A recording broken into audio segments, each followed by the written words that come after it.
आगे बढ़ते हैं, अगली खबर का रुख करते हैं। उत्तर प्रदेश में बहू वर्सेस बहू की लड़ाई क्या होगी, ये लगातार सवाल उठ रहे हैं। दरअसल गुजरात और हिमाचल प्रदेश की बात पहले करें। कांग्रेस गुजरात और हिमाचल प्रदेश में विधानसभा चुनावों के साथ साथ एक और चुनाव सुर्खियों में है। उत्तर प्रदेश का उपचुनाव रामपुर और खतौली विधानसभा सीट आजम खान और विक्रम सैनी के अयोग्य होने के बाद खाली हुई। वहीं मुलायम सिंह यादव के निधन के बाद खाली हुई मैनपुरी लोकसभा सीट पर भी उपचुनाव होने हैं।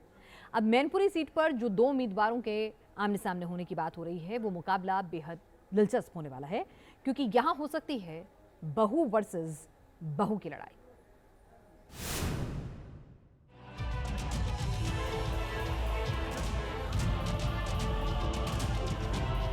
डिंपल यादव वर्सेस अपर्णा यादव। मुलायम सिंह यादव की लोकसभा सीट यानी मैनपुरी पर नेताजी की विरासत को पाने के लिए उनकी छोटी बहू और बड़ी बहू में राजनीतिक महाभारत होने की संभावना है, और ये कयास इस तस्वीर की वजह से लगाए जा रहे हैं।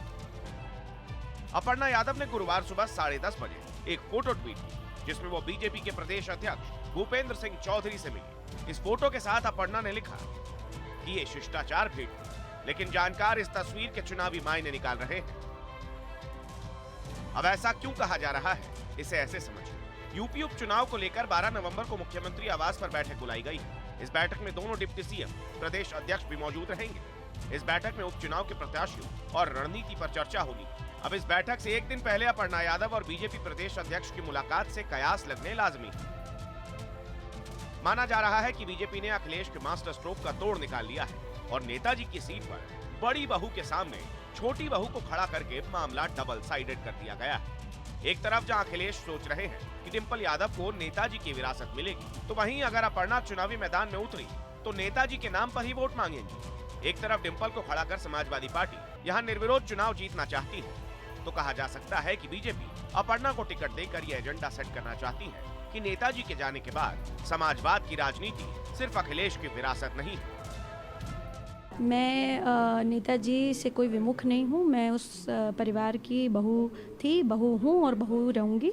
और किसी भी बहू का कर्तव्य है कि कोई भी अच्छा काम करे तो ज़रूर अपने बड़ों का आशीर्वाद लेना चाहिए। और नेताजी मेरे लिए ससुर जी भी हैं, पिता तुल्य भी हैं, पिता हैं।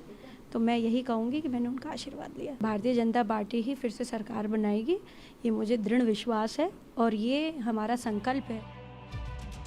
मैनपुरी सीट यहाँ मुलायम सिंह यादव जब लड़े तब निर्विरोध जीते। विरोधी आसपास भी नहीं भटक सके, लेकिन उनके निधन के बाद उनकी दो बहुओं में सियासी टक्कर की सुगबुगाहट मैनपुरी के वोटर को भी कंफ्यूज कर सकती है।